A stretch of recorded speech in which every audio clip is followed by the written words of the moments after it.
Vamos a continuar con la grabación. Solo estábamos repasando hasta aquí lo que hemos visto en la clase pasada.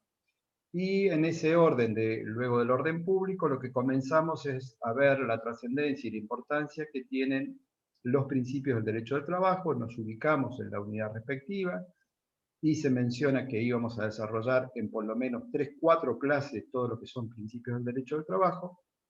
Y comenzamos con el principio protectorio de raigambre constitucional y las 3 reglas. Recordarán, la norma del indubio operario, la norma más favorable y la condición más beneficiosa. Dice, las reglas las desarrollamos y las explicamos, vimos los alcances que tenían cada una de ellas. Voy a compartir mínimamente, como para que tengamos de ayuda a memoria, un PowerPoint que está puesto en Petco para que ustedes lo puedan ver. Vamos a ver un segundito.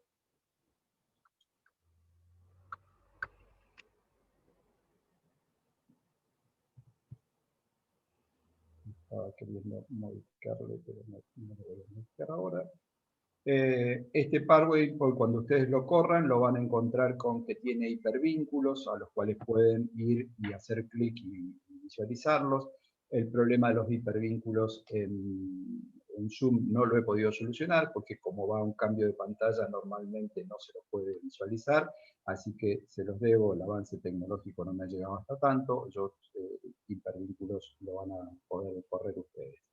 Esto es un Power de ayuda en memoria, esto que hicimos y comentamos en la otra vez, cómo la autonomía de la voluntad se ve restringida en la disciplina nuestra, en función de que se le pone por sobre ella la importancia que tiene el orden público laboral. Entonces, en el supuesto de que las partes convengan libremente, si aquello que han convenido afecta el piso, el mínimo inderogable del orden público, en tal caso se lo sustituye automáticamente, esa norma se considera nula y es sustituida por la disposición de orden público.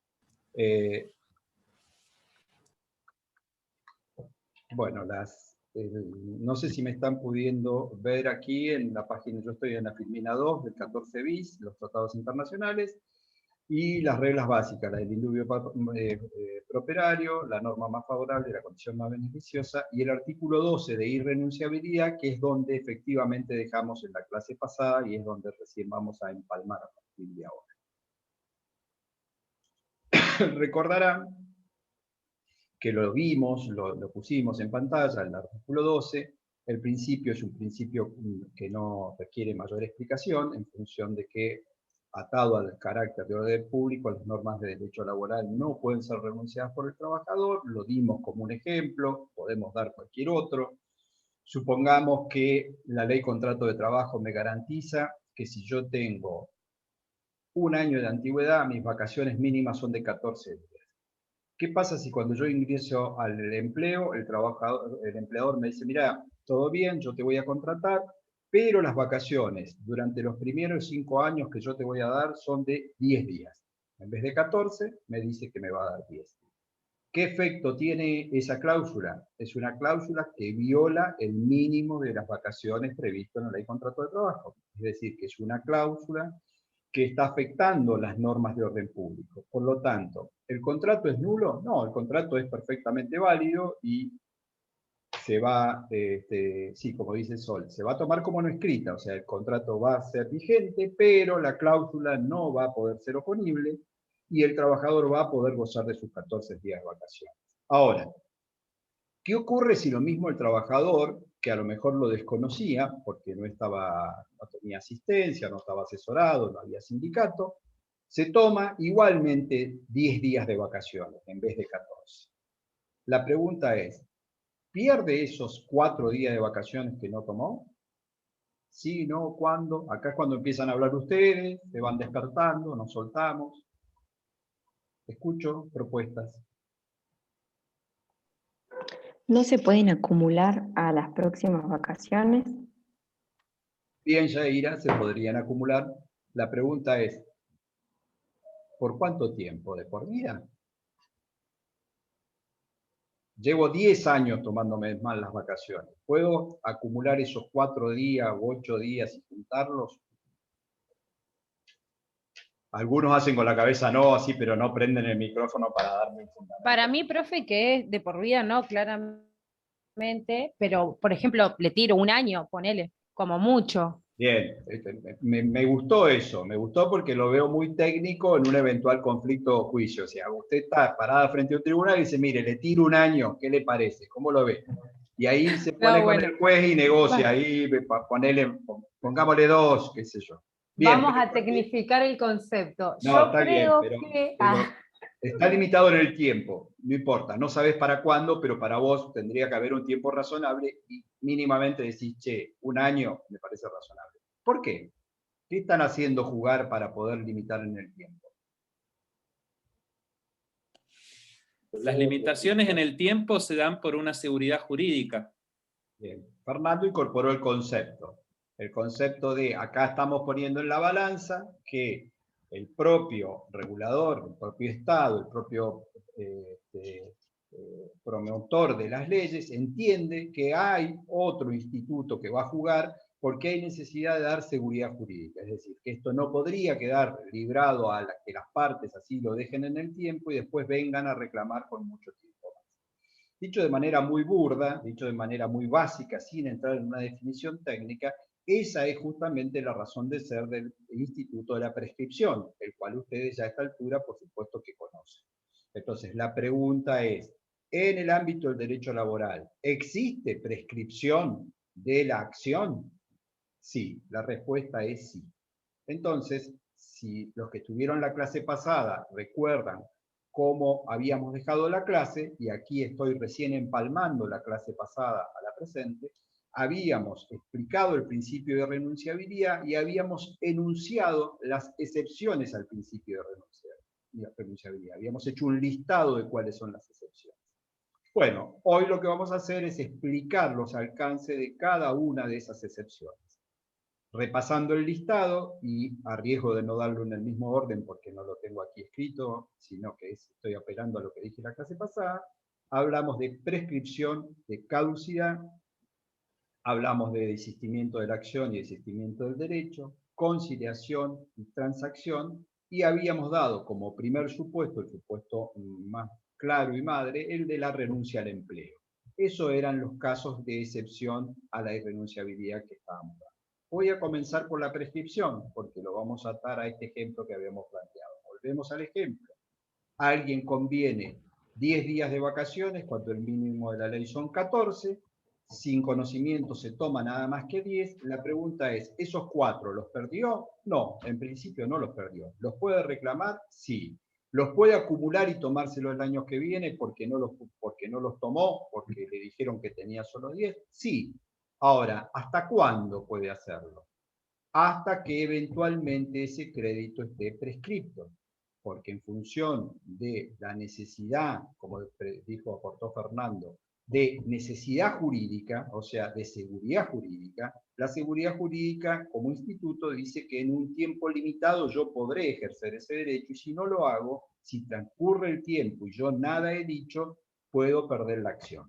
La prescripción en el ámbito del derecho del trabajo es de 2 años. El plazo de prescripción es de 2 años. O sea que Sol, cuando dijo un año, que le tiró a la razonabilidad, anduvo ahí cerca, el 50%. Son 2 años el plazo de prescripción.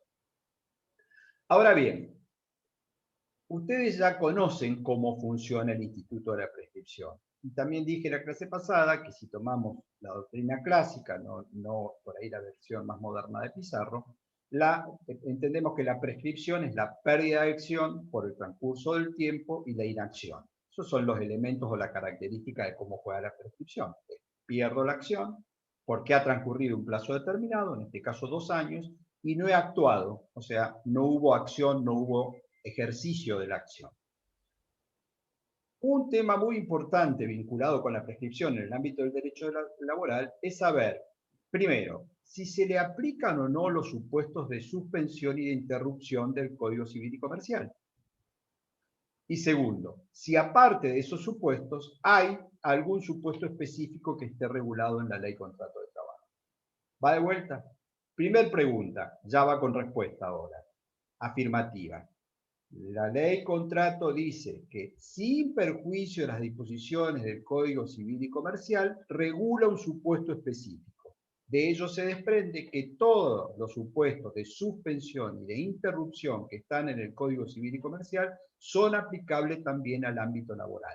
Esto es, la interposición de la demanda, interrumpe el curso de la prescripción, la puesta en mora, el viejo 3986 que recuerdan.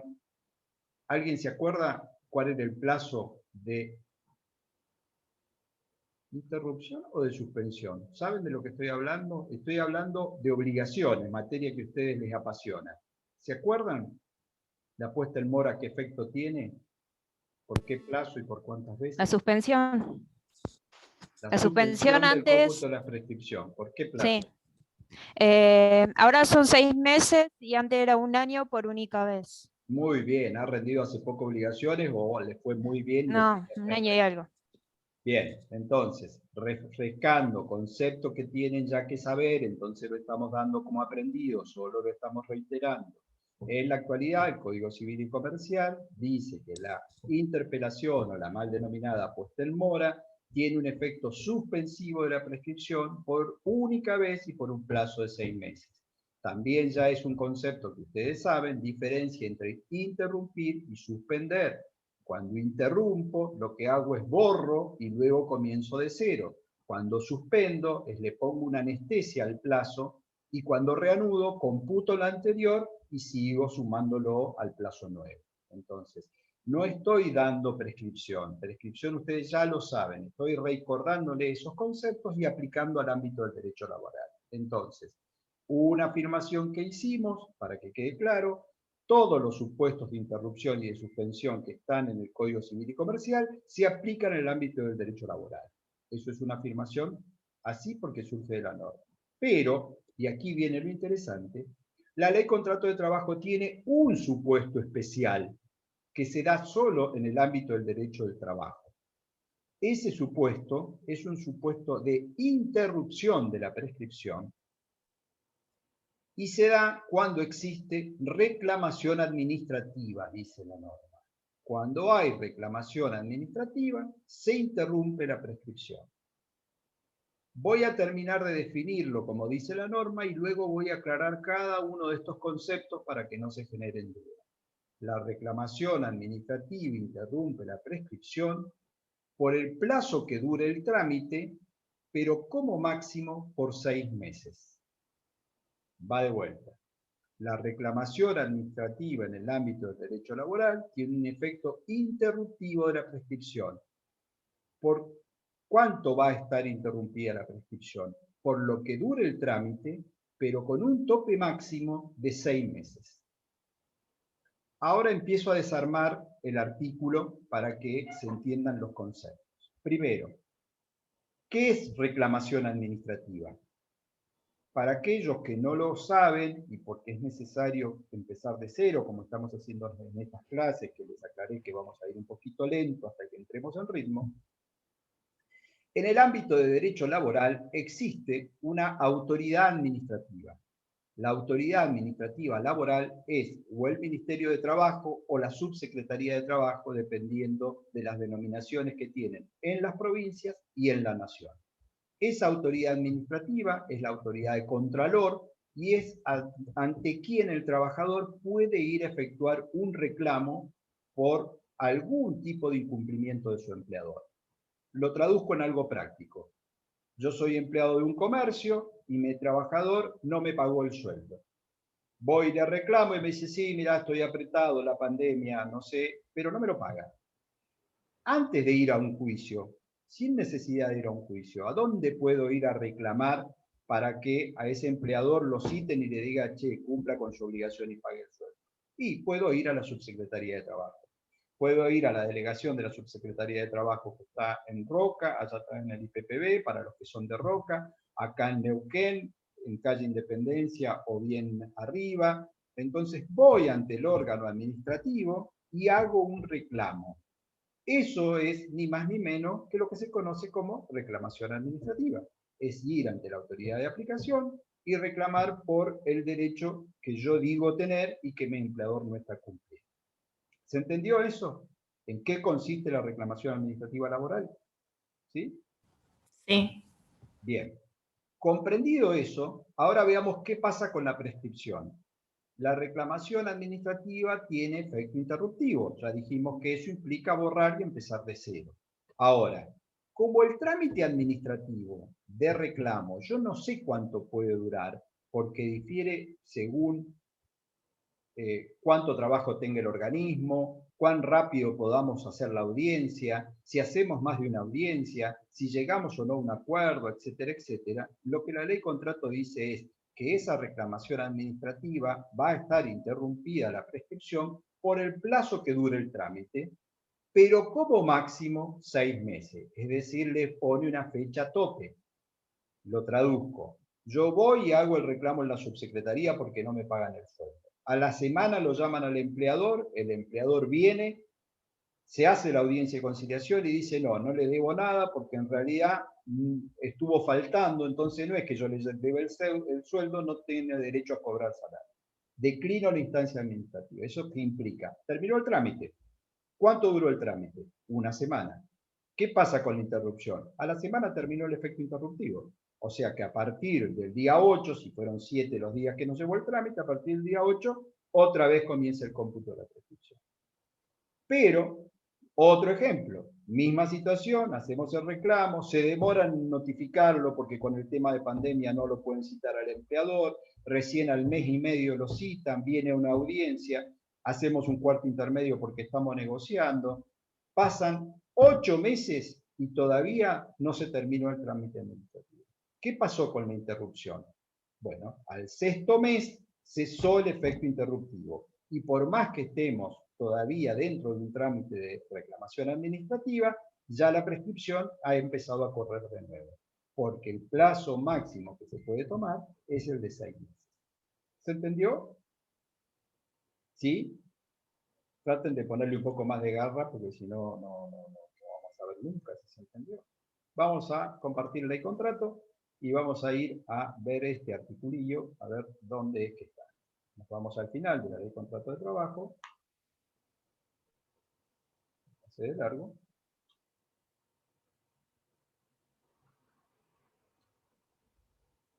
Artículo 257. Sin perjuicio de la aplicabilidad de las normas del Código Civil, no dice civil y comercial porque no se ha adecuado el artículo y está con la vieja redacción, la reclamación ante la autoridad administrativa de trabajo interrumpirá el curso de la prescripción durante el trámite, pero en ningún caso por un lapso mayor a 6 meses. ¿Se entendió? Está dicho claramente, yo lo desagregué un poco porque hay terminología que por ahí ustedes no conocían, pero para que quedara claro. Entonces, si no hay ninguna duda, voy a repasar para dejar consolidado el tema. Estamos dentro del principio de irrenunciabilidad y dentro de ese principio estamos viendo una excepción. ¿Por qué una excepción? Porque si el tiempo transcurriera y yo no ejercito la acción y pasan los 2 años, va a haber una pérdida de una acción que puede traer aparejado la pérdida de un derecho, porque la obligación va a quedar como natural. Entonces eso es una excepción al principio de irrenunciabilidad. De alguna manera, el trabajador ha renunciado tácitamente a su derecho porque no lo ha ejercido. De la prescripción en sí, lo que dijimos es que el plazo es de 2 años y que todos los supuestos de interrupción y de suspensión del Código Civil y Comercial se aplican y que hay un supuesto particular que está en este artículo 257 que acabamos de ver, que es el supuesto de reclamación administrativa que tiene un efecto interruptivo por lo que dura el trámite y como máximo 6 meses. ¿Alguna duda respecto de esto? Para pasar al tema siguiente. No, perfecto. Segundo supuesto de excepción al principio de renunciabilidad. Caducidad. Recuerden que aquí en la caducidad, también en el concepto clásico del instituto, lo que hay es una pérdida del derecho, también por inacción y paso del tiempo. Es decir, que es más grave aún, porque en el anterior yo en la prescripción pierdo la acción, pero la obligación sigue siendo natural, aquí directamente pierdo el derecho. Una cuestión elemental.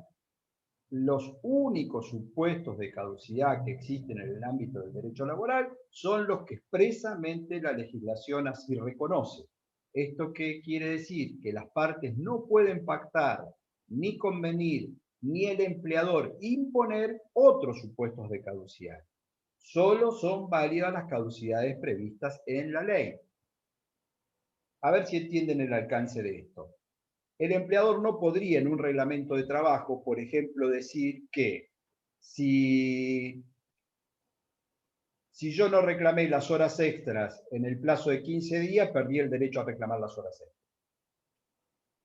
¿Por qué? Porque eso no está en la ley, porque no está contemplado de esa manera y estaría creando un supuesto de caducidad cuando la ley no lo ha contemplado. Entonces, para que quede claro, solo son válidas las caducidades dispuestas en la ley, no la que las partes o el empleador quisiera disponer. Bien, antes que se duerman, y veo muy pocas caras y caras o de concentrados o de aburrido, les aviso que vamos a entrar en un tema bastante complejo. ¿Por qué? Porque yo voy a explicar los supuestos de caducidad, pero cada supuesto de caducidad que explique va a obligar a entender mínimamente cómo funciona el instituto del que estamos hablando. Y eso es todo temas que vamos a ver más adelante. Pero si no les explico cómo funciona, ustedes lo único que van a escribir es caducidad, sanción disciplinaria, 30 días para impugnar. Y cuando lo lean, me van a decir, ¿qué es esto? Entonces yo tengo que explicar cómo funciona cada uno de los institutos y eso va a obligarlos a medianamente estar atentos. Así que les pido a todos que pongamos un poco de ganas y nos despertemos para ir viendo uno de los supuestos de caducidad. Largamos con el primero, que fue el que acabo de mencionar, para que no alterara. Título: caducidad en las sanciones disciplinarias.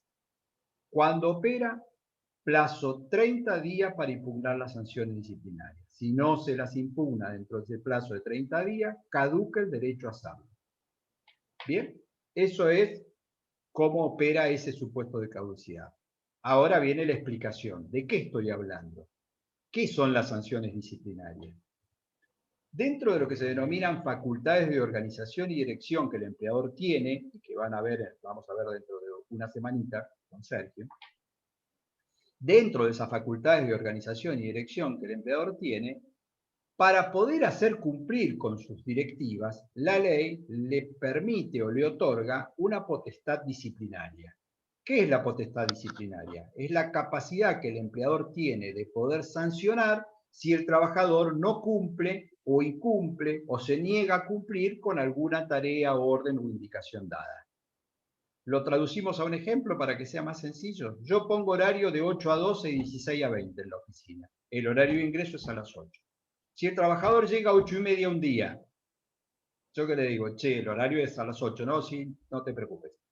Al día siguiente llega a las 9, al otro día llega a las 10, al otro día llega a 8:30. ¿Qué hace el empleador frente a esa situación? Si no tuviera la potestad disciplinaria, no tendría forma de hacer cumplir con eso que es la organización del ingreso, del horario de ingreso en su establecimiento. Entonces, la ley le permite que si se dan estas circunstancias, el empleador pueda sancionar, por supuesto que cumpliendo con todos los recaudos que da la ley y que luego vamos a ver qué es la gradualidad, la contemporaneidad, la razonabilidad, la notificación escrita, todo lo que requiere una sanción. Pero no estamos estudiando eso, solamente estamos viendo que frente a un incumplimiento el empleador puede sancionar. Una de las sanciones, y la sanción que se entiende como más gravosa, es la suspensión. ¿Qué es la suspensión? Te suspendo por tantos días, no vengas a trabajar porque estás sancionado y no tenés derecho a cobrar salarios durante esos días. Eso es una sanción disciplinaria de suspensión. ¿Se entendió? Por ahí estoy diciendo una obviedad y todos ustedes son especialistas en sanción y me dicen, Doc, acelere un poco porque ya no tiene aburrido con esto, pero yo estoy partiendo de que estoy dándole clase a alumnos de la facultad que no trabajan o que tienen muy poca relación y vínculo con el trabajo. Entonces, por eso es que hago hincapié en dar conceptos muy elementales. ¿Qué pasa? Profesor, ¿Sí? disculpe, ¿puede Carolina, repetir la parte en la que dice que se impugna en 30 días? Que no ahora entendí. voy, porque solo estoy contando de qué se trata para entrar en el plazo de caducidad. Bueno, gracias. Supongamos, Carolina, que el empleador aplica una sanción porque vos faltaste sin aviso 5 días. Entonces, Como ya tenés algún antecedente de sanción anterior, te aplico una suspensión de 2 días de suspensión, con lo cual durante 2 días no vas a trabajar ni vas a cobrar salario. ¿Qué podés hacer vos, Carolina, con esa sanción que te aplicaron? Vos podés impugnarla.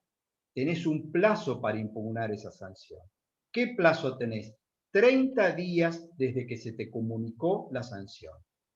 ¿Y por qué es importante saber que tenés ese plazo? Porque la ley dice que si vos, transcurridos los 30 días, no la impugnaste, queda consentida. Caduca tu derecho a impugnar la sanción. Entonces, el plazo de caducidad para impugnar las sanciones disciplinarias es de 30 días desde el momento en que la sanción le fue notificada al trabajador.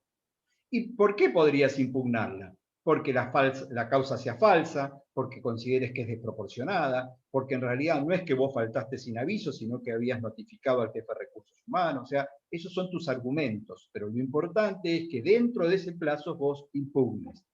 Si impugnás, lo que tenés luego es el derecho, dentro del plazo de la prescripción de 2 años, a reclamar esos 2 días que se te han descontado para vos sin fundamento. Pero si no impugnás y pasan los 30 días, no vas a poder reclamar ese derecho. ¿Por qué? Porque perdiste el derecho a reclamar. Ahí es donde ese es el efecto al alcance que tiene una caducidad. ¿Ahí quedó, Carolina? ¿Sí? Sí, profesor, gracias. Bien, ¿alguna pregunta de esto antes que avancemos? Este es un primer supuesto que vimos de caducidad. ¿Ninguna más? Bien. Yo, profe. Sí, Zaire. En el caso de que el trabajador impugne dentro de los 30 días y Sí. después tenga, bueno, siguiendo el ejemplo que dio usted, el plazo de prescripción de 2 años, Ujú. no sé, para que se le paguen los 2 días que le descontaron injustamente. Sí. Bueno, durante ese plazo de prescripción, cuando realiza la impugnación, es donde se suspende el plazo de la prescripción, se interrumpe, perdón. No No, sé si me expliqué. sí te entendí, pero porque estás mezclando los dos institutos. Te entendí y a ver si puedo ser claro. Te sancionaron el día 1 de febrero. Vos justo elegís febrero. Vamos a poner el 1 de marzo. Te sancionaron el 1 de marzo. Vos, al 1 de abril, debés haber impugnado. Si vos no impugnaste la sanción disciplinaria, ya después no vas a poder demandar porque caducó tu derecho. Pero si vos impugnaste, lo que vamos a tener que ver es a partir de cuándo vos pudiste reclamar. Es decir, que si impugnaste el 15 de marzo, ese es el momento de la impugnación, ahí hiciste valer tu reclamo, a partir de ahí comienza el cómputo de la prescripción, que son 2 años. Entonces, como el reclamo ahí fue impugnar y reclamar los días, no estamos hablando de suspensión o interrupción de la prescripción, estamos hablando del inicio del cómputo del plazo de la prescripción. Pero te tomo el mismo ejemplo, a ver si lo seguimos entre todos. Supongamos que vos impugnaste el 15 de marzo, con lo cual no quedó consentida, no hay caducidad. Pasa el tiempo y antes que se cumplan los 2 años, vos no interpusiste la demanda, no hiciste el reclamo, te acordás de que tenés 2 días que habías impugnado y no te da el tiempo para demandar porque tenías que buscar qué día era, los papelitos. ¿Qué podés hacer? En ese momento podés hacer una intimación por carta documento, o en este caso vamos a ver que es por telegrama colacionado laboral, que es una puesta en mora en los términos del viejo 3986, que como ya vimos, suspende la prescripción por 6 meses, estoy aplicando el Código Civil y Comercial. Entonces, antes que se me prescribiese, yo intimo, pongo en mora que me paguen los días. Ahí lo que logré es estirar unos 6 meses más el plazo de la prescripción y deberé luego interponer la demanda. Si antes que transcurran los 6 meses interpongo la demanda, listo, porque la demanda tiene efecto interruptivo, interrumpe el cómputo de la prescripción. Entonces, no sé si fue claro cómo es la secuencia. Lo que hiciste antes fue evitar la caducidad y después seguís con los supuestos de interrupción o de suspensión de la prescripción. ¿Sí? Antes que Sí, me profe, ahora preguntara Zaira, había alguien más creo que quería preguntar algo. Yo, profe, me surgió la duda de en cuanto a sanciones, si hay entre el empleado y empleador más de una, ¿son individuales? ¿O cómo sería ahí? Si, por ejemplo, se llega más de una vez tarde o se la sanciona. Ah, bien, bien, bien, bien. Me había quedado colgado, Georgina no sabía para dónde iba. Es del Instituto de Sanciones, lo vamos a ver luego, no desespere, pero para no dejarla con la duda a ella, las sanciones disciplinarias tienen graduación. La más leve es lo que se llama apercibimiento o amonestación o llamado de atención, que no tiene efecto respecto del salario. Yo trabajo igual, pero me tiraron la oreja, me dijeron, che, vení, cumplí con el horario. Después aparecen las suspensiones, que son las que acabamos de explicar, en las cuales no trabajo y no cobro. No existe, no hay posibilidad de sanciones económicas en nuestra ley, están prohibidas. No es que el empleador me puede decir, vos venís a trabajar, pero no te voy a pagar el sueldo porque estás sancionado. Eso está expresamente prohibido. Y esas sanciones de suspensión tienen en lo que se llama el año aniversario, es decir, desde hoy, un año para atrás, un máximo de 30 días. Entonces, a tu pregunta es, ¿me pueden aplicar más de una suspensión? Sí. ¿Pueden ser de distinta extensión? Sí, según la gravedad del hecho. Puede ser de un día, de 3, de 5, de 7, debe ir increciendo en caso de que se repita la inconducta, porque ese principio de progresividad de la sanción está previsto en la norma, pero el máximo en principio son 30 días. Y hay una máxima sanción para la mayoría de los autores en el derecho laboral, que es el despido con causa. Es decir, que si el incumplimiento es de tal gravedad que no permite continuar con la relación laboral, o la acumulación de sanciones con un nuevo incumplimiento no permite continuar, ahí aparece lo que se llama el despido causado, que luego lo vamos a analizar cuando veamos extinción. Pero concretamente, Georgina, sí se puede aplicar más de una sanción y tiene todas estas características que hablamos. Bien, ese fue un supuesto. No se olviden de dónde venimos. Estamos hablando de las excepciones al principio de renunciabilidad, ya hemos dejado prescripción atrás y estamos en caducidad. Y hemos dicho que solo son válidas las caducidades que contempla la ley.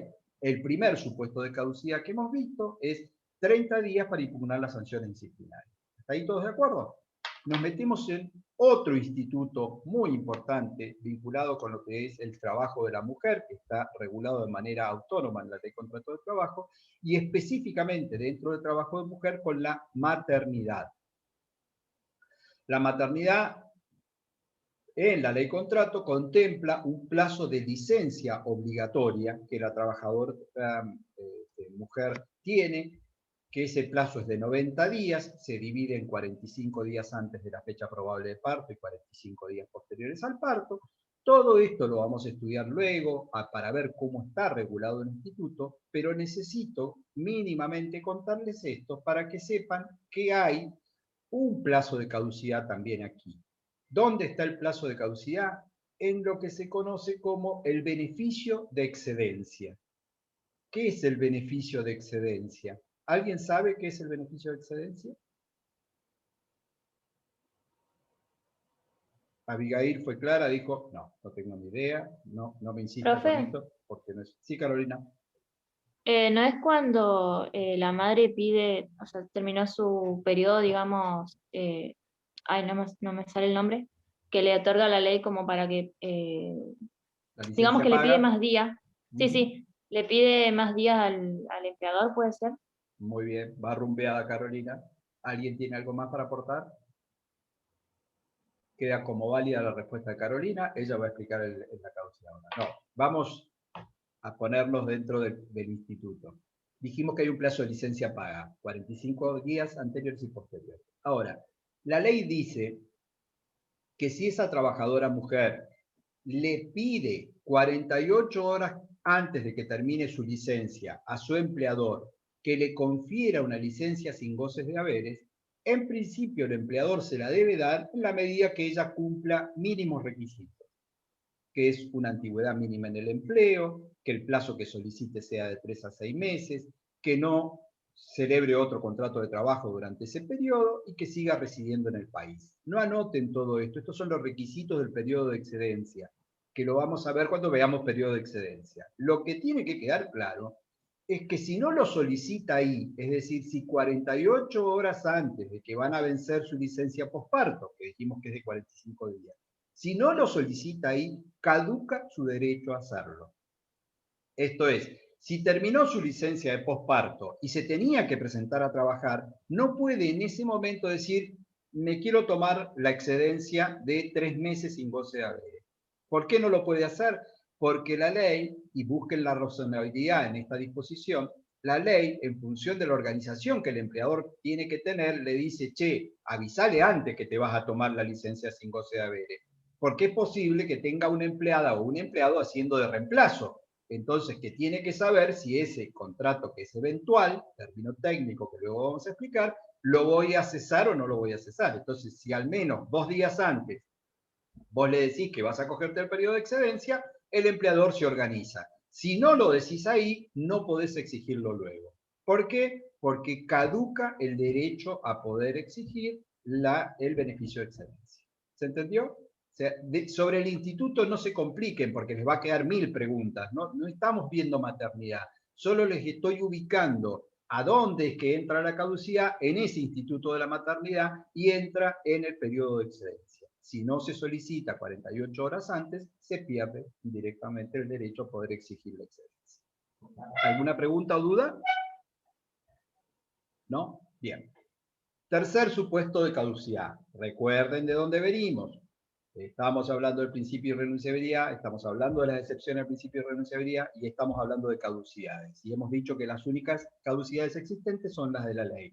Entonces estamos refiriéndonos a cuáles son las caducidades previstas en la ley. El tercero nos va a llevar a un instituto vinculado con el descanso. O sea, el descanso, en términos generales, y estos no necesitan ni trabajar ni estudiar derecho para saberlo, puede ser dividido entre el descanso diario, el descanso semanal y el descanso anual, para hacer una división práctica. Todos sabemos, por una cuestión psicofísica, que tenemos una jornada de trabajo limitada en el tiempo, y que tenemos que tener un descanso entre la finalización de una jornada y el comienzo de la otra. Ese descanso en nuestra ley es de 12 horas. Y a su vez tenemos un descanso semanal, que como principio general ese descanso semanal va desde el sábado a las 13 al domingo a las 24. Es lo que se denomina descanso hebdomadario. Vamos a pararnos acá, en el descanso semanal. ¿Por qué? Porque también aquí hay un supuesto de caducidad. Si el empleador invade mi descanso, es decir, me pide que realice tareas, por ejemplo, un sábado a la tarde o un domingo, lo que la ley indica es que debe devolverme ese plazo que ha sido invadido. ¿Va de vuelta? El descanso semanal va del sábado a las 13, posterior a las 13, hasta el domingo a las 24. De ordinario, vamos a decirlo de manera mucho más directa, en principio todo trabajador cuenta o sabe que el sábado a la tarde no va a ir a trabajar, es su descanso, y que el domingo no va a ir a trabajar, es su descanso. Esto estamos hablando de ordinario, no me venga, bueno, pero el supermercado trabajan, porque eso es un supuesto de excepción. Pero de ordinario, yo debería contar con el descanso del sábado a la tarde. Ahora, el empleador viene y me dice, mira, este sábado necesito que vengas a la tarde. ¿Por qué? Porque tenemos mayores ventas, porque vamos a hacer un recuento de stock, por el motivo que sea. Me pide que vaya a trabajar el sábado a la tarde. Hago una pausa, es profeso, un punto. No mezclen esto con las horas extras, sobre todo para los que ya han cursado o que tienen alguna idea. Después vamos a ir a ver el tema de horas extras. Estamos viendo nada más que descanso. No estamos viendo remuneración y cómo se paga. Descanso. Entonces, vuelvo. Si el sábado a la tarde me piden que vaya a trabajar y voy, ¿qué pasó? Yo esa semana no gocé de un descanso de 35 horas. ¿Por qué? Porque me quedó nada más que el domingo de descanso. ¿Qué dice el Instituto de los Francos en la ley contrato? Que el empleador debe, en la semana inmediata posterior, darme un franco compensatorio. ¿Qué es un franco compensatorio? Es compensarme el descanso que yo no pude tomar. Me invadió el sábado a la tarde, entonces en la semana siguiente me tendrá que notificar y me tendrá que decir, mira, el viernes a la tarde no vengas, o el jueves a la mañana no venga. ¿Por qué? Porque tenés ese mediodía de franco que yo te invadí la semana anterior. Eso se llama franco compensatorio. Si entendieron bien, yo trabajé este sábado a la tarde, en la semana inmediata posterior, el empleador debe compensarme el franco. Si no me lo compensa, si no me dice, che, no vengas porque tenés que descansar, la ley contempla que en la segunda semana el trabajador se lo puede tomar él, indicándole con un mínimo de 24 horas cuándo es que se va a tomar el franco, y a su vez lo va a cobrar con un recargo del 100%. Entonces, va de vuelta. En la primera semana es el empleador el que lo debe otorgar. Si el empleador no lo otorga en esa primera semana, en la segunda es el trabajador el que se lo toma y con un recargo del 100%.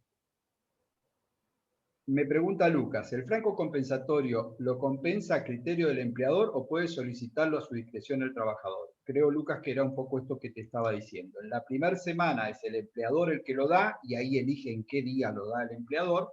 Y en la segunda es el trabajador el que se lo toma y ahí elige el trabajador cuándo se lo toma. O sea, depende de qué semana es la respuesta para la pregunta que me hacía. Con el agravante de que en esa segunda semana cobra con un recargo del 100%. Bueno, ¿y dónde aparece la caducidad? ¿Para qué les expliqué todo esto del franco compensatorio? O sea, ¿qué tiene que ver? Porque lo que dice la legislación es que vencida esa segunda semana, si el trabajador no se tomó el franco, caduca su derecho a reclamarlo. Esto que mucha gente, ustedes habrán escuchado y dice, yo tengo francos acumulados como de un año para atrás, en términos de la legislación no es así. Los francos no gozados se caducan. Se pierde el derecho a reclamarlo, tanto a reclamar el descanso como a reclamar el incremento del 100%. Aquí la razón de ser es que el instituto lo que pretende es proteger la salud psicofísica del trabajador. Entonces, quien pudiera compensar en plata a los francos, lo que va a hacer es, en función de la necesidad, trabajar de manera ininterrumpida y eso, por supuesto, que afecta a la salud, aumenta los accidentes y la siniestralidad laboral, etc. Entonces, repasamos. Este es el tercer supuesto de caducidad que vemos. La caducidad está en los francos compensatorios. Si el trabajador luego de la segunda semana no se toma el franco, pierde derecho al mismo. ¿Se entendió? ¿Sí? ¿Dudas? ¿Pregunta? Cuarto supuesto. Seguimos en descanso, pero ahora vamos al descanso anual, las denominadas vacaciones. Todos tenemos una idea de que al año el trabajador tiene derecho a gozar de un periodo de vacaciones. Voy a tener que explicar algunas cosas mínimas sin desarrollar el instituto, pero para que entiendan cuándo opera la caducidad. Quien otorga las vacaciones es el empleador. Dentro de las facultades de organización que tiene, es el empleador el que dice cuándo le va a dar las vacaciones a sus trabajadores. Pero no en cualquier momento, sino que en principio la ley contrato dice que esas vacaciones deben ser otorgadas desde el 1 de octubre hasta el 30 de abril del año siguiente. Es decir, durante ese ciclo, yo, empleador, organizo y voy otorgando las vacaciones. Notificándolo con una antelación mínima, 45 días antes. O sea, que yo debo como empleador, entre octubre al 30 de abril, notificar 45 días antes qué fecha le va a tocar las vacaciones a cada uno de los trabajadores. Hasta ahí estamos todos de acuerdo. Eso es lo que dice la ley de cómo rige el Instituto de las Vacaciones. La pregunta es, ¿qué pasa si se acerca la fecha del vencimiento y el trabajador observa de que ya las vacaciones no se las van a poder dar? ¿Por qué? Porque se está acercando el 30 de abril y porque me tiene que notificar 45 días antes y todavía no me ha notificado y entonces no voy a poder tomarme las vacaciones. En ese supuesto, la ley también aquí dice que es el trabajador el que debe notificar a su empleador que va a comenzar con las vacaciones y tiene 30 días más. Hasta el 30 de mayo, hasta el 31 de mayo, es hasta que va a poder gozar de esas vacaciones. ¿Dónde está la caducidad? Si hasta el fines de mayo no se tomó las vacaciones, pierde el derecho a gozar de las vacaciones que no se ha tomado. Entonces, esto también, a diferencia de lo que ustedes pueden haber escuchado y suele ser común de me deben vacaciones del 2015, en la legislación eso no es así. Las vacaciones se pierden, caducan si el trabajador no ha ejercido su derecho a exigir que se las den hasta el 31 de mayo. Ese es el plazo de caducidad de las vacaciones. Bien, Algunos están como Sol durmiéndose, se les cierran los ojos, si se te cae la mano, Sol, te vas a golpear la pera en el escritorio. Procuren despertarse y repasemos juntos al unísono caducidades. 4 supuestos de caducidad, 30 días para sanciones disciplinarias para impugnarla, si no caducan. El segundo supuesto, ¿quién me ayuda? ¿Qué es lo que vimos? Maternidad, periodo de excedencia. El periodo de excedencia dijimos que si 48 horas antes de que vence la licencia posparto no lo notifico, caduco y lo pierdo. Franco compensatorios, dijimos si a la segunda semana el trabajador no se lo toma, caduca el derecho a franco compensatorio y lo pierdo. Vacaciones, dijimos que si al 31 de mayo no he ejercido mi derecho y no me lo tomo, las vacaciones las pierdo. Esos son los 4 supuestos de caducidad que surgen de la ley. Pueden encontrar algún quinto, pero está más vinculado con la acción de daños y perjuicios que el empleador podría tomar en caso de que el trabajador rompa las herramientas. No lo vamos a ver ahora, lo voy a explicar más adelante, y con estos 4 es suficiente. Bien, estamos con 1 horita de clase. Hagan, respiren, el que se quiera hacer el mate se hace el mate, el que se quiera tomar un poco de agua o hacer una pausa activa la hace, como para retomar y tomar los últimos 40 minutos de empujón. Yo no suspendo, sino que les digo que si quieren mutear y hacer, lo pueden hacer. ¿Con qué vamos a seguir? Con las excepciones al principio de renunciabilidad. Vamos a mechar acá la que habíamos dado como primera en la clase pasada. ¿Por qué? Porque es más sencilla y nos va a allanar un poquito el resto de las que faltan. ¿Qué es la renuncia al empleo? ¿Se acuerda que dijimos que es una excepción también? ¿Por qué? Y porque estamos hablando de una relación laboral que se presume voluntaria, para nada obligatoria, entonces el empleador puede en cualquier momento y bajo su exclusiva decisión renunciar al trabajo. Ahora, esto que es así de sencillo necesita algunas aclaraciones. ¿Por qué? Porque la renuncia al empleo que está prevista en el 240 de la Ley de Contrato de Trabajo está sujeta al cumplimiento de formalidades. La Ley de Contrato dice que solo se entenderá válida la renuncia si la misma es realizada por telegrama colacionado laboral o ante la autoridad administrativa del trabajo. Va de vuelta. ¿Es posible renunciar? Sí. ¿Se puede renunciar de cualquier forma? No. ¿Por qué? Porque la ley exige que la renuncia sea formal.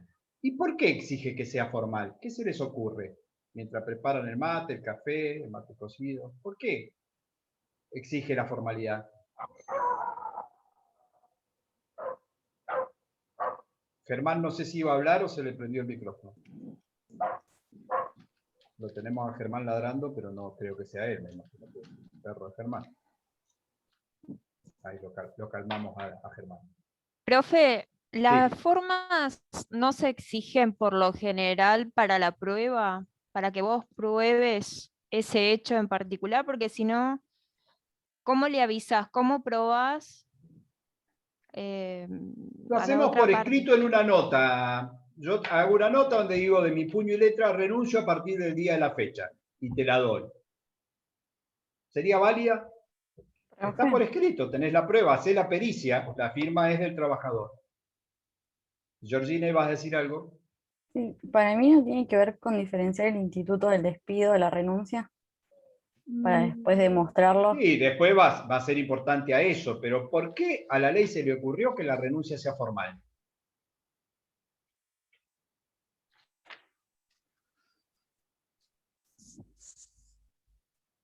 A ver, Hugo. Para que se notifica de manera correcta al trabajador. Sí, pero ¿por qué? Es el trabajador el que Perdón, al renuncia, él va a empleador. notificar. Sí, sí. Pero Hugo, a ver, ¿qué aportás vos? No, yo creo que es una cuestión de seguridad jurídica y que el trabajador cuente con el ámbito en el que utiliza la renuncia de forma voluntaria, que no esté coaccionado. Por eso la ley estipula que sea ante un organismo que certifique esas cosas. Bien, ahí está, dio en el clavo, imagino que por conocimiento o por experiencia, porque aquí lo que estamos haciendo, lo que está haciendo la ley, es procurar evitar el fraude, es decir, darle seguridad al acto, porque si hubiésemos tomado como válido esto que yo les dije, lo hacemos en un papel y lo firmamos, el 99.9 de los empleadores, que no presumo la mala fe, pero que puede por seguridad de ellos también hacerlo, apenas ingresen entre la documentación que le hace firmar la renuncia. Y después, cuando no quiere contar más con los servicios del trabajador, dice, mira, acá está, vos renunciaste, está firmado de tu puño y letra. Para evitar el fraude, porque eso sería claramente un fraude, el legislador exige formas y solo da como válida, y solo son esas dos formas. Telegrama colacionado laboral, que es la comunicación hecha a través del correo, donde el trabajador tiene que ir personalmente, tiene que acreditar la identidad y tiene que firmar ahí en el correo.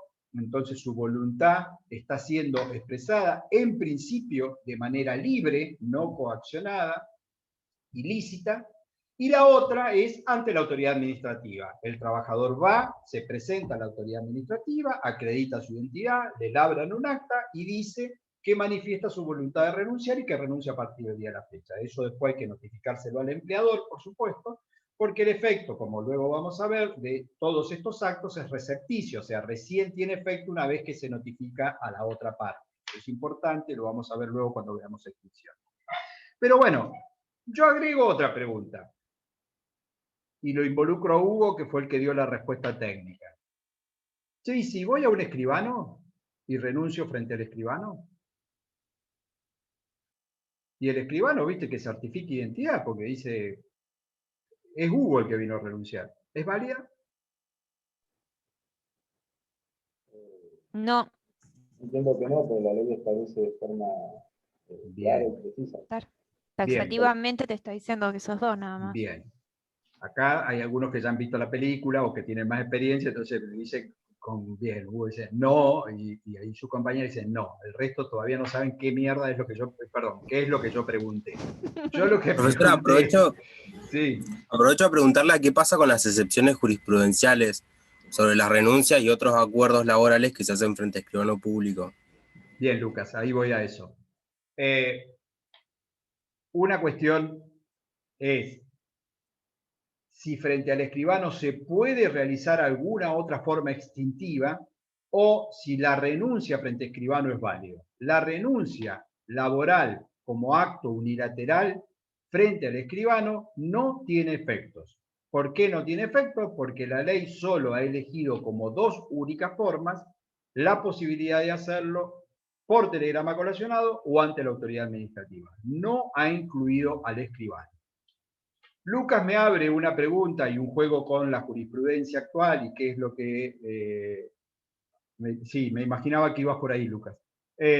Vinculado con el 241 y la extinción por mutuo acuerdo, y ahí voy a dar algo, y sobre todo para que Lucas no se quede y después me diga como el otro día, pero no me contestó que era encuadramiento sindical, pero lo importante es que ustedes sepan que esto lo vamos a ver luego cuando veamos extinción. Estamos recién viendo principios, es decir, estamos haciendo los primeros pasitos y es muy posible que ustedes no estén nivelados entre sí. Que la respuesta de Hugo, la pregunta de Lucas, tengan que ver con algún conocimiento que ya tienen por experiencia personal o por lo que fuere, de la materia. Pero hay un número importante de alumnos que todavía están tratando de familiarizarse con ciertos conceptos. Entonces yo estoy apuntando a eso, a ir con lentitud para los conceptos. Pero por supuesto que no quiero dejar de contestar al resto. Dije que hay otra forma extintiva de la relación que sí incorpora e incluye al escribano público. Expresamente el artículo 241 de la Ley de Contrato de Trabajo contempla en su primer párrafo una forma de extinción que se denomina extinción por mutuo acuerdo.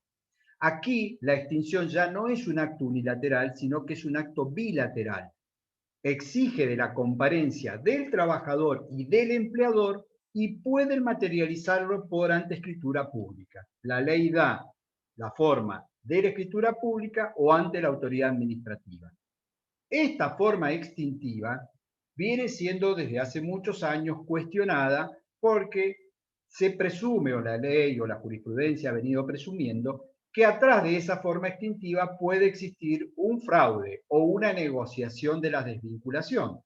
A lo que apunta Lucas con la pregunta, me imagino, es un poco a eso. ¿Por qué? Vamos a ponerlo sin meternos en lo hondo, pero vamos a poner cuestiones prácticas. Si el trabajador quiere extinguir el vínculo voluntariamente Y es tan sencillo como ir al correo y mandar el telegrama. ¿Por qué iría a una escribanía, sacaría un turno su empleador y se juntaría con el empleador y dirían los dos que están de acuerdo en extinguir? Si lo puede hacer de una manera mucho más fácil, que es ir y mandar un telegrama. ¿Por qué? Porque atrás de las extinciones por mutuo acuerdo, habitualmente lo que hay es una negociación de la salida. Es, en vez de despedirte y pagarte el monto indemnizatorio, te ofrezco pagarte menos, o te ofrezco pagarte en cuota, o te ofrezco pagarte sin la doble ahora, o con la mitad de la doble, y eso lo hacemos atrás de una extinción por mutuo acuerdo. ¿Y cómo es que te pago esa suma? Te pago una gratificación por cese. No te pago una indemnización, porque la extinción por mutuo acuerdo no lleva indemnización. La renuncia no lleva indemnización. Volvamos para atrás a aquellos que no tienen ningún tipo de idea ni formación. Si yo renuncio al empleo, ¿tengo derecho a cobrar algo? Sí, lo que me deban, que son los salarios, el proporcional de vacaciones y aguinaldo, nada más. ¿Voy a cobrar alguna indemnización vinculada con mi voluntad unilateral instintiva? No, nada. Si yo extingo por mutuo acuerdo, ¿voy a cobrar algo? No, porque tiene el mismo efecto que la renuncia. Solo voy a cobrar lo que me deban. Salarios devengado, SAC proporcional y vacaciones proporcionales. Entonces, atrás del 241, lo que se presume o se puede presumir, y la jurisprudencia ha escarbado bastante, es que puede haber un fraude, es decir, una extinción o una negociación fraudulenta o concertada. Hay jurisprudencia, como preguntaba Lucas, en el sentido de hacer caer las extinciones por mutuo acuerdo, de declararlas nulas, de tomar los pagos como parciales. El año pasado la Corte emitió, está colgado en la PEDCO, un fallo donde le dio validez a las extinciones del 241 por escribanía, es decir, ratificó la vigencia y la validez de las disposiciones del 241 primer párrafo y permitió la extinción por escribanía, pero habrá que estar a los casos concretos, habrá que estar si hubo vicio de la voluntad, si hubo fraude o no hubo fraude. Lo cierto es que la norma sigue permitiendo el 241, extinción por mutuo acuerdo. Hago un aporte más. Este artículo ya hace años que tiene un anteproyecto de ley para derogar la posibilidad de que el mutuo acuerdo se genere por escribanía, pero nunca se ha sancionado la ley. Pero algunos de los estatutos especiales más nuevos, como el Estatuto de Casas Particulares, que contempla la extinción por mutuo acuerdo, no prevé la extinción por escribano público. Es decir, que solo contempla como válida la extinción por mutuo acuerdo la realizada por ante la autoridad administrativa. Elimina la posibilidad del escribano público, que es una rareza que aparezca dentro de la ley contrato, pero que se ha mantenido con el tiempo. Entonces, más allá de que se ha mantenido, hay jurisprudencia que sigue o que sostiene que son nulas los mutuos acuerdos. No sé si Lucas era todo lo que preguntabas o si la cita del fallo de la Corte querés que lo hagamos con mayor profundidad, pero insisto, estamos yendo a temas muy puntuales y muy básicos para que los chicos que están arrancando con la materia nos puedan venir a acompañar. ¿Por qué nos metimos aquí? Porque dijimos que la renuncia es un acto válido, pero que está sujeto a formalidad. Y lo más importante es que recuerden que las formas de poder plasmar válidamente la renuncia es por telegrama colacionado laboral y por ante la autoridad administrativa. Por lo tanto, por ante escribanía no es válida la renuncia unilateral, pero sí se ha considerado válida la extinción por mutuo acuerdo del 241, que no es acto unilateral, sino que es bilateral. ¿Quedó claro? ¿Alguna pregunta o duda de esto?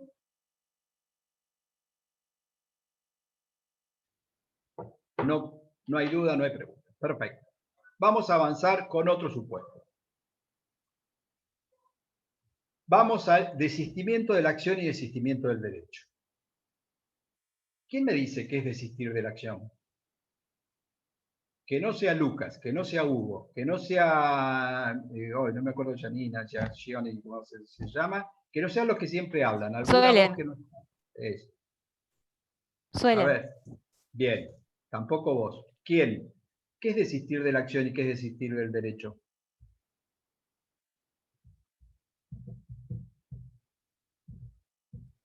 Profe, Sí, Es Carolina. como no que no, perdón. Ahí le esperamos un segundo que Carolina me iba a aportar algo. Sí, Carolina. Desistir del derecho no sería como renunciar al derecho. Exacto, por eso dijimos que no es posible en el derecho laboral. ¿Y de la acción? Ya dijimos que es posible, pero ¿qué es desistir de la acción? ¿Saben de lo que estoy hablando cuando digo eso? De iniciar una demanda, digamos, ¿sería Bien, eso? Más o menos. más o menos. ¿Tienen hecho derecho procesal? No, no tienen por qué tenerlo a esta altura, ¿no? Entonces, es necesario explicar eso mínimamente, no dar una clase de derecho procesal, pero para que entiendan de qué estamos hablando cuando veamos esta excepción. Cuando yo quiero hacer valer un derecho frente a la justicia, ¿de qué manera clásica es que lo hago? Interpongo una demanda, ¿sí? Ya sea que esa demanda sea un juicio de cobro de salario, un reclamo por accidente laboral, un amparo, una reinstalación, interpongo una demanda. Eso es, promuevo una acción. ¿Se entiende? Cuando yo promuevo la acción, yo actor, yo trabajador, estoy ocurriendo a la justicia para ir en búsqueda de que se me reconozca ese derecho. En términos generales, quien ha iniciado la acción puede decidir voluntariamente desistir de la acción, es decir, salirse de ese proceso. No quiero continuar con esta acción. ¿Eso es posible? Sí. Por supuesto que tiene consecuencias. ¿Por qué? Porque si el juicio ya está con lo que se llama la traba de la litis y ya se ha presentado la contraparte, habrá que ver si la contraparte acepta o no, habrá que ver si las costas que ha generado, pero eso es procesal, netamente procesal. No nos metamos ahí porque no me interesa. Lo que quiero es que en ese concepto muy elemental ustedes sepan que si yo inicié un juicio, yo puedo decidir no seguir con ese juicio. Eso implica desistir de la acción. En el ámbito del derecho civil, esto es muy común y puede desistir de la acción el apoderado. El abogado que me representa puede él decir que se desiste de la acción. Ahora bien, en el ámbito del derecho laboral, si bien es posible desistir de la acción, la ley contrato somete esto también al cumplimiento de recaudos formales. ¿Cuáles son los recaudos? Que solo el trabajador puede él desistir de la acción, tiene que ratificar su voluntad por ante el tribunal de manera personal, es decir, deberá concurrir a una audiencia. Ahora veremos con el tema de Zoom y de la posibilidad de las audiencias remotas cómo lo están implementando, pero lo cierto es que debe él personalmente manifestar su voluntad de desistir de la acción. Y debe el tribunal dictar una resolución homologatoria de desistimiento de la acción. ¿Y esto por qué? A ver, ya les expliqué más o menos lo formal. Ahora piensen, si no lo sabían, ¿por qué está sujeto esto a estos requisitos? ¿Por qué debe el trabajador ir él y decir que quiere desistir? ¿Por qué el tribunal tiene que escucharlo y tiene que explicarle los efectos y después homologar? ¿Por qué? Porque es el titular de la acción. Eso sí, pero en el derecho civil también lo es. De Sol dice por la autonomía, no, de la voluntad no. ¿Por qué? Piensen las consecuencias más que los fundamentos, las consecuencias que puede tener.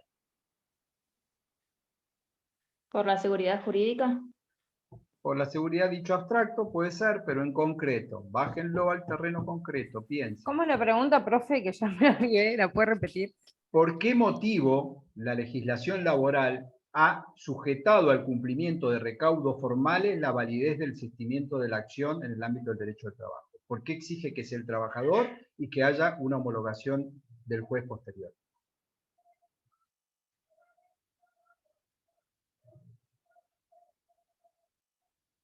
¿A nadie se le ocurre nada? ¿Por qué? ¿Qué pasa cuando yo desisto de la acción? Puedo volver a iniciarla. O sea, yo me fui de este juicio, puedo volver a promover el juicio. ¿Sí? ¿Estamos todos de acuerdo con eso? ¿Qué pasa con el efecto interruptivo de la prescripción cuando se ha desistido de la acción o cuando se resuelve una caducidad de instancia? Los maté, todos me miran como diciendo, ni entiendo lo que me está preguntando, pero le voy a poner cara de que pienso, hago así como que me concentro. Esto Repita la también es de pregunta. obligaciones. Esto también Sí. es de obligaciones. Repita la Se- pregunta, profe. Profesor, pero depende de si la prescripción se suspende o se interrumpe. Tengo entendido que se suspende. No, la interposición de la demanda la interrumpe a la prescripción, no la Sí, suspende. La interposición de la demanda la interrumpe en el Código sí, Civil todas y las Comercial. actuaciones. Bueno, el efecto, la pregunta es, ¿qué pasa con el efecto interruptivo de la interposición de la demanda cuando luego se desiste de la acción o se declara la caducidad de la instancia? Se borra el efecto interruptivo. Por lo tanto, si bien yo me puedo ir de este proceso, voy a poder volver a una nueva acción en la medida que no esté prescripto. Porque si está prescripto, es posible que el empleador me oponga la prescripción como una defensa y que ahí se dé esta nueva caída del principio de irrenunciabilidad por vía de prescripción. Entonces, retomo, en el ámbito del derecho laboral, si bien el desistimiento de la acción es posible, está sujeto a que sea personal y homologado. ¿Y por qué es personal? Porque normalmente el tribunal o la secretaría actuante le explica los efectos al trabajador que no los va a saber, que no necesariamente lo sabe, como no lo sabían o no lo recordaban ustedes, porque es un tema muy técnico, muy finito. ¿Y por qué estamos en presencia de un desistimiento de la acción? Ya que estamos tratando de hurgar en la razón de ser de las cosas. ¿Por qué un trabajador que ha promovido una demanda de repente vendría y diría, che, yo la voy a desistir? Porque llegó a un acuerdo con el empleador. Muy bien, Solange. Lamentablemente, por eso, en la mayoría de los casos. Pero ¿y si el acuerdo lo llegaron? ¿Por qué no lo llevaron a que lo homologue el tribunal? Si hay un acuerdo, ¿por qué no lo presentaron en vez de desistir de la acción? Pausa, pausa.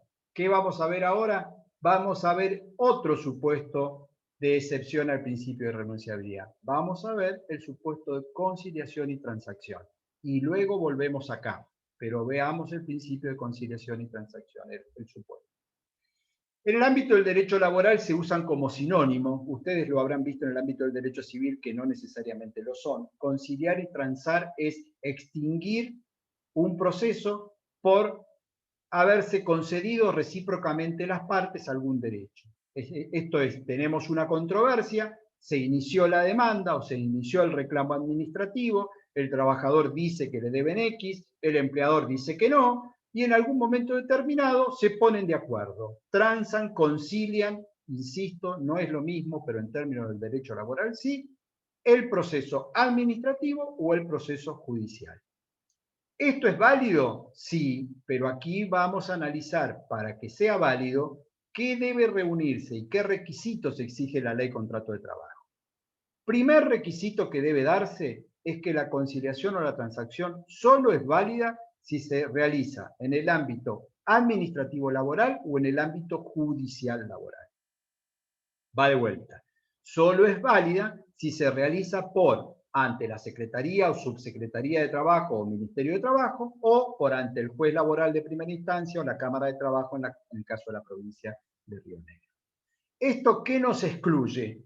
Que no hay conciliación frente a escribano, ni hay conciliación en el estudio del abogado, ni hay conciliación en el sindicato, porque las únicas conciliaciones válidas son las que se realizan ante la autoridad administrativa laboral y ante la sede judicial. Entonces ya tengo como primer requisito el lugar donde debe ser celebrada. Y hay un segundo requisito mucho más importante y trascendente, y que solo va a existir si se celebró en ese lugar, que es que ese acuerdo debe tener una resolución que tiene una denominación específica, que se llama resolución homologatoria. Es decir, en sede administrativa, la máxima autoridad de la subsecretaría, y en sede judicial, el juzgado o la Cámara que intervenga, debe dictar un acto homologatorio del acuerdo al que arribaron las partes. ¿Y esto por qué? ¿Y qué importancia tiene la homologación del acuerdo? Porque esa autoridad, ya sea administrativa o judicial, va a tener que analizar si ese acuerdo no viola el principio de irrenunciabilidad. Y solo va a poder homologarlo en la medida que el acuerdo no afecte la irrenunciabilidad. Porque si la afecta, tiene que rechazar la homologación y el acuerdo no va a tener efecto, no va a ser válido. ¿Va de vuelta? Dijimos, ¿se puede conciliar o transar en el ámbito del derecho laboral? Sí, pero sujeto a cumplir determinados requisitos. Por ante la autoridad administrativa o por la autoridad judicial. Nada más que por ante esos dos ámbitos. Y no alcanza con ir y decir, hemos llegado a este acuerdo. Para que eso tenga efectos, y ya vamos a ver qué efectos, debe existir un pronunciamiento de homologación por parte de la autoridad administrativa o de la autoridad judicial. Esa homologación, que lo que va a decir es que ha analizado la controversia y que la misma implica una justa composición de los intereses y derechos de las partes que no afecte el principio de renunciabilidad, le va a dar validez y fuerza al acuerdo transaccional o conciliatorio. Entonces, ¿por qué paré el efecto del desistimiento de la acción y lo que recién una compañera dijo, y porque llegaron a un acuerdo, por eso desistió de la acción? Lo frené ahí para que veamos de que en realidad si llegaron a un acuerdo lo tendrían que haber sometido ante el juzgado laboral o el tribunal laboral para que el tribunal lo homologue. Porque acabamos... Sí, Georgina. ¿El control va a ser solamente sobre el principio de irrenunciabilidad? Básicamente sobre el principio de irrenunciabilidad. El control es integral, pero por supuesto habrá un control formal, que es que el sujeto que esté conciliando sea el actor en el proceso, si hay más de un actor, quiénes son los que concilian y quiénes no, porque puede ser un proceso múltiple, que el alcance de ese acuerdo no afecte el principio de irrenunciabilidad, y a partir de ahí empezamos con una serie de grises. ¿Por qué? Si hablamos de que en el derecho laboral no se puede renunciar a los derechos, ¿cómo podría conciliar si conciliar es concederse recíprocamente las partes? ¿Qué le podría conceder el trabajador que no afecte el principio de renunciabilidad? ¿Me entienden la pregunta? ¿Vamos de vuelta? Si dijimos que para conciliar o transar, que es una forma de extinción de la acción, yo he tenido que conceder algo, y si conceder es renunciar, y el principio es la irrenunciabilidad, ¿cómo es que un juez homologaría un acuerdo en estas características? ¿A alguien se le ocurre la respuesta o me ayuda con algo? Les permito de nuevo hablar a Lucas, a Hugo, a todos, no los censuro más. Les prometo que en la clase de hoy no los censuro. ¿Se les ocurre por qué? ¿Dónde es que puede haber conciliación y transacción? Yo tengo, creo, una respuesta, pero no me convence, y una pregunta al pasar. ¿La voluntad de las partes no puede jugar un papel importante dentro de un juicio, ya entendiendo lo que esté en litigio? Y la pregunta por ahí es si cuando el acuerdo homologatorio se hace en sede judicial, si el juez tiene facultades de oficio para aplicar multas cuando, bueno, se encuentre la violación a alguna ley en específico. Lucas está como yendo 25 casilleros más adelante. Vamos a hacer, yo voy a hacer una clasecita para posgrado y venir y te la saco todas las dudas. Es un chiste. No, me pone perdón, no te puedo ver la cara, pero te estoy chicareando un poco. Vamos a contestar la pregunta mía y después vamos a ir a la pregunta de Lucas, que es sumamente interesante. Vamos a dar la pregunta mía. La pregunta mía es, che, ¿qué podemos conciliar si no podemos conceder recíprocamente nada porque el principio es de irrenunciabilidad? Y aquí es lo importante de analizar cuándo es que se da una conciliación o una transacción en el ámbito del derecho del trabajo. Se da cuando el derecho invocado es incierto, o es opinable, o es litigioso, no cuando es un derecho cierto. Lo pongo en un ejemplo muy burdo. Si el trabajador viene y demanda que le deben 3 meses de sueldo, a razón de 30.000 pesos por mes, 90.000 pesos, y el empleador viene y contesta la demanda y dice, sí, no lo pagué porque estoy complicado, qué sé yo, bueno, y van a conciliar. ¿Pueden conciliar pagándole 1 mes y directamente 2 no pagárselos? La respuesta es no, porque lo único que van a poder conciliar es cómo le paga los 3 meses. Si se los paga en cuota, si se los paga con una tasa de interés menor mayor, pero no va a poder conciliar sobre el derecho al salario de los 3 meses, porque está reconocido, entonces no hay una controversia respecto de eso. Pongo otro ejemplo. Viene el trabajador y reclama los 3 meses, y a su vez reclama horas extras a razón de 100 horas extras por mes. E invoca de que estuvo haciendo horas extras todos los meses y que eso también se lo deben y que por horas extras le debe 100.000 pesos más. Vamos a poner una barbaridad. Ese derecho invocado es todavía controvertido porque el empleador viene y dice, no, horas extras no trabajó, le debo los sueldos, pero horas extras no trabajó. Entonces, en esa instancia de la conciliación todavía no tenemos prueba, todavía no hay más elementos, puede tanto la autoridad administrativa, donde no se va a sustanciar mayormente nada, como la autoridad judicial, donde estamos en presencia del juicio, decir, bueno, a ver, con estos elementos, los 3 meses de sueldo, eso se los tiene que pagar sí o sí. Si viene con algo menor, no lo homologo. Las horas extra todavía es controvertido. Uno dice que hizo 100, el otro dice que hizo nada. ¿Qué ofrece de horas extra? Y ofrezco pagarle 30.000 pesos de horas extra, más allá de que niego que las haya hecho, al solo efecto conciliatorio, sin que implique reconocimientos de hechos y derechos, ofrezco pagar. Bueno, en ese caso sí va a poder haber una homologación, porque lo que hay todavía es un derecho controvertido. Si el derecho es cierto, solo se va a poder homologar en la medida que se lo reconozca en forma íntegra. Entonces, para que se dé la posibilidad de la conciliación y la transacción en el ámbito del derecho laboral, tiene que versar sobre derechos controvertidos. Si son derechos ya reconocidos o que no admiten una discusión, en ese caso no va a poder haber homologación de esto porque sería violar el principio de responsabilidad. Lucas, recordame la pregunta que me fui a las nubes y me olvidé lo que me habías preguntado, que era complementario. Por favor. Sí, acá estoy. En realidad es más que nada una duda, si el juez puede operar de oficio cuando hay un acuerdo.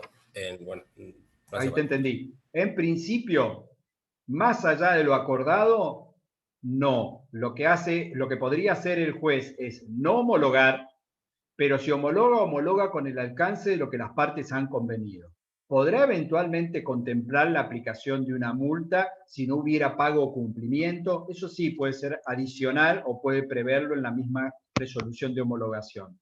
Pero no puede homologar y a su vez aplicar una sanción que esté por fuera de la homologación, porque eso es salirse del alcance del acuerdo.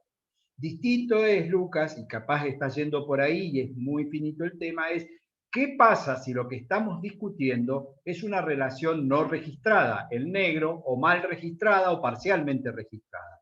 En esos casos, lo que la propia ley dice y la ley de empleo también contempla es que el juez puede homologa, pero debe darle participación inmediata a la autoridad de aplicación, a la FIP, para que sea la FIP la que vaya en búsqueda de qué pasó con esos aportes y la regularización de esos aportes, etc. Ese es un supuesto muy específico donde cuando la relación estuvo en negro, las partes llegan a un acuerdo, bueno, ¿qué pasa con los aportes y contribuciones y con los intereses que se devengaron durante ese periodo que no se hicieron? Pero es algo muy, muy puntual.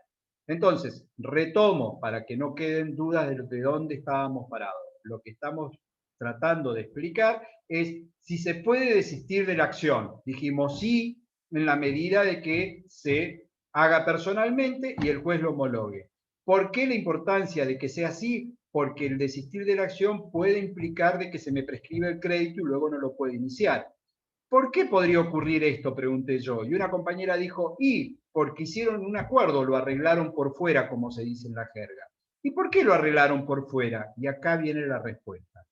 Porque habitualmente, si lo que estoy reconociendo pagar no me lo van a homologar porque viola derechos que ya están reconocidos o que son mínimos, en vez de hacer un acuerdo conciliatorio y pedir la homologación, lo que hago es arreglo por fuera, hago desistir, si el crédito está prescripto, con eso pago y yo empleador, poniéndome en cabeza del empleador, y directamente vulnero el sistema, violo el sistema porque logré un acuerdo que no es tal, con un desistimiento de la acción y pagando menos que lo que hubiese correspondido.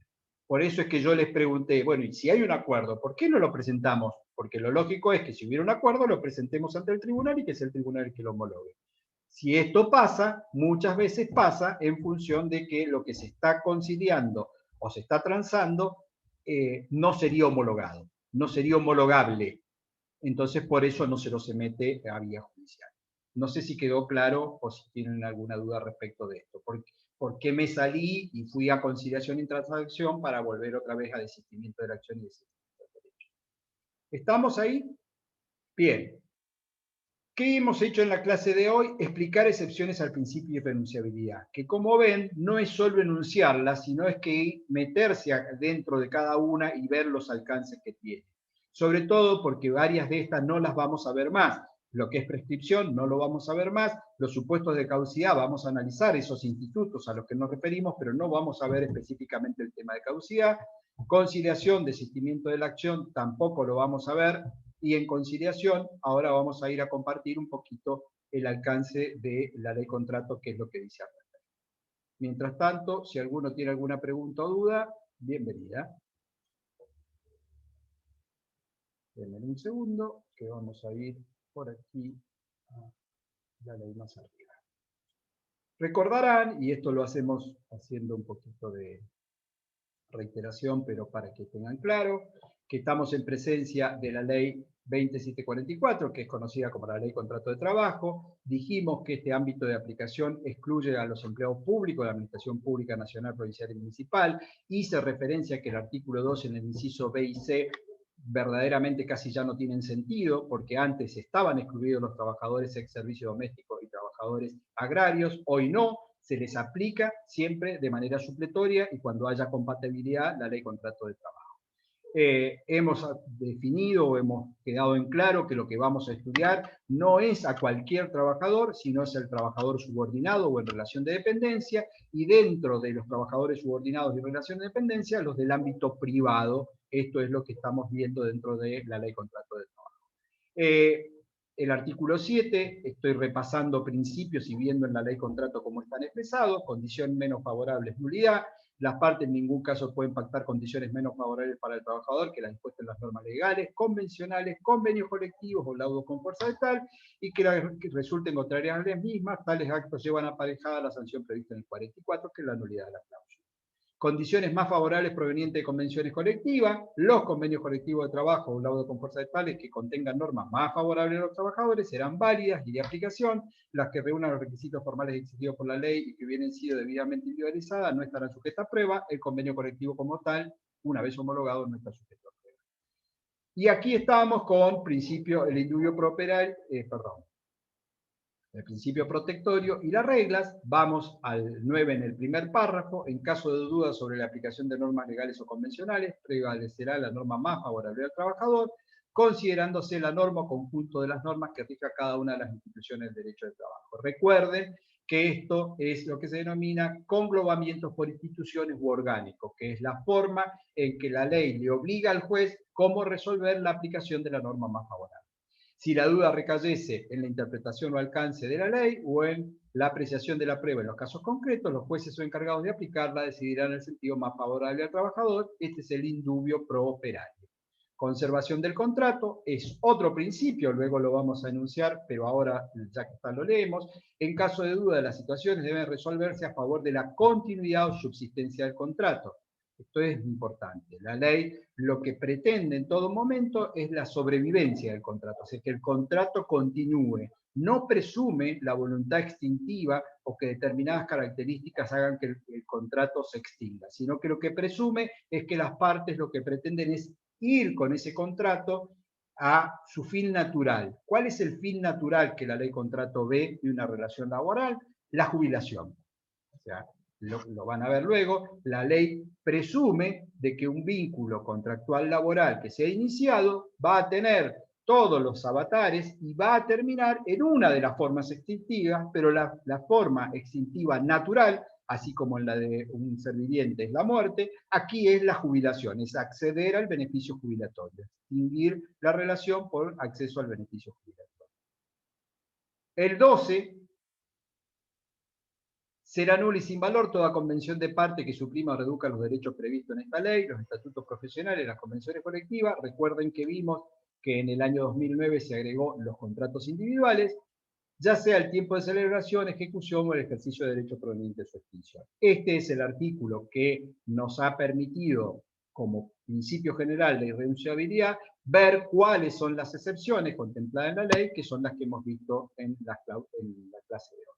Sustitución de las cláusulas nulas, las cláusulas del contrato de trabajo que modifiquen en perjuicio del trabajador normas imperativas consagradas por leyes o convenios colectivos de trabajo, serán nulas y se considerarán sustituidas de pleno derecho por estas.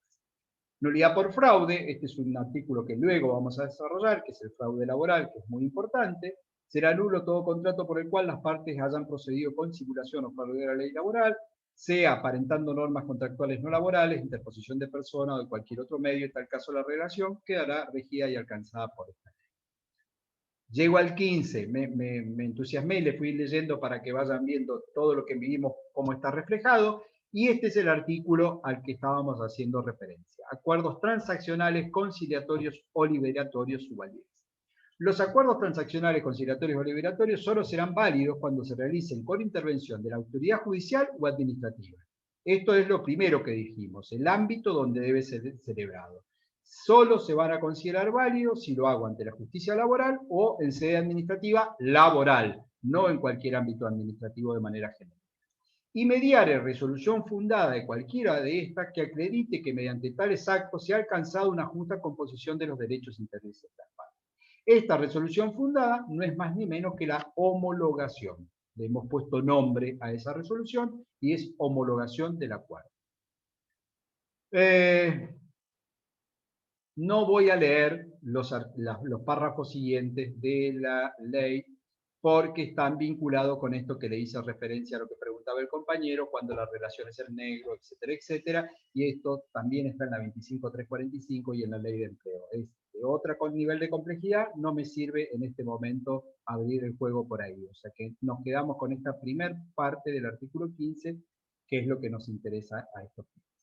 Bien, como hicimos la clase pasada, vamos a más o menos a 1 hora 40 minutos ir cerrando la clase de hoy, pero no sin antes dejar planteado, para encaballarnos, lo que vamos a ver en la próxima clase. Entiendo que el viernes va a dar el doctor Cosentino, el miércoles es feriado, el lunes posiblemente de yo. Estas alteraciones de quién da a veces tiene que ver con inconvenientes de un docente u otro. Hoy Sergio me planteó un tema médico que él no podía, entonces para no estar apretado de horarios hicimos el enroque. Y siempre intentamos avisarles antes para que ustedes puedan tener, por supuesto, el acceso al link. En la clase que viene, que vamos a continuar con principios, vamos a ver un principio muy importante que estuvo durante muchos años como una letra ahí casi muerta en la ley contrato y con poca implicancia en lo que son supuestos de jurisprudencia, que es el principio de no discriminación. El principio de no discriminación que está consagrado no solo también en la Constitución Nacional, sino en el artículo 17 de la Ley de Contrato de Trabajo, ha tenido en los últimos años un impacto muy trascendente en el ámbito del derecho laboral. ¿Por qué? Porque se le dio a la denominada ley antidiscriminación un alcance y un efecto que durante muchos años no se le había dado. Esto a través de lo que se vino discutiendo en jurisprudencia, del famoso caso Álvarez con Cencosud, donde la Corte se pronunció y aplicó por primera vez la ley antidiscriminación en el ámbito del derecho laboral. Por lo tanto, para la próxima clase vamos a meternos con el principio y ver los alcances de una manera no exhaustiva, porque vamos a dejar para cuando veamos extinción, los despidos por causa de discriminación, los vamos a ver allí. Pero es necesario que en este momento, siendo un principio básico, analicemos los alcances. Vamos a ver si la clase que viene podemos terminar con principio o nos queda una media clase más. Yo no tengo apuro en esto, en la medida que lo que vayamos avanzando lo vayan comprendiendo, porque es, digamos, de consolidar ideas y consolidar conceptos. Así que de mi parte, por el momento nada más. Si tienen ustedes alguna pregunta o alguna duda, aprovechamos ahora, y si no, nos veremos en la próxima en el horario acordado. ¿Alguna preguntilla? ¿Alguna duda? ¿No? Gracias a los 31 que están conectados. Veo 4 caras, presumo que hay 28 que dejaron la máquina prendida, pero les agradezco lo mismo porque me han estado escuchando igual. Un beso grande. Sí, estamos acá, profesor. profe, estamos acá. Ahí se me Profe, ¿le puedo hacer una consulta? Sí, la que quiera, Jorge. Bueno, muchas gracias. Antes que nada, buenas tardes. ¿Grupo de WhatsApp va a haber? Los chicos suelen armar. Tenemos La un cátedra grupo. no Ahí arma. te mando el link Claro. acá al chat. Voy a aprovechar Y- la pregunta. Voy a aprovechar la pregunta de Jorge para contestar esto. La cátedra no arma, yo no armo grupos de WhatsApp porque yo tengo 4 hijos y sé de qué se tratan los grupos de WhatsApp. Entonces, si nosotros estuviéramos, les impediríamos a ustedes cagarse de risa de nosotros y ese tipo de cosas. Entonces, yo lo considero como algo muy generativo. Ustedes usen el grupo para ir sacándonos el cuero, viéndose de alguna cara, de algo, y está bien. Así que vamos a convivir con ese grupo de WhatsApp manejado solo por ustedes y yo no tengo grupo. Sí, No, me vas a preguntar algo. no fuese la intención, profesor No, Cataldi. Jorge, te Todo conozco lo contrario. suficiente, me imagino que sí, que era esa la intención, que vos querías saber de qué se estaban riendo las chicas hace un rato, era por el grupo de WhatsApp. Bueno, no se preocupen, armen grupos tranquilos, es una vía de comunicación a veces mía masiva, cuando hemos tenido algún problema, me conecto con alguno y le digo, che, poné en el grupo de WhatsApp que pasó tal cosa, a veces con las conexiones malas es una alternativa, pero en serio es un ámbito de ustedes, y si necesitan algo, a mí lo hacen a través del mail, o me mandan un WhatsApp, pero individual a mi cuenta de teléfono. Que recuerden los datos, ya se los pasé ya. Bien, nos vemos la próxima. Gracias por el aguante Chao, a todos. profe, gracias. Chau.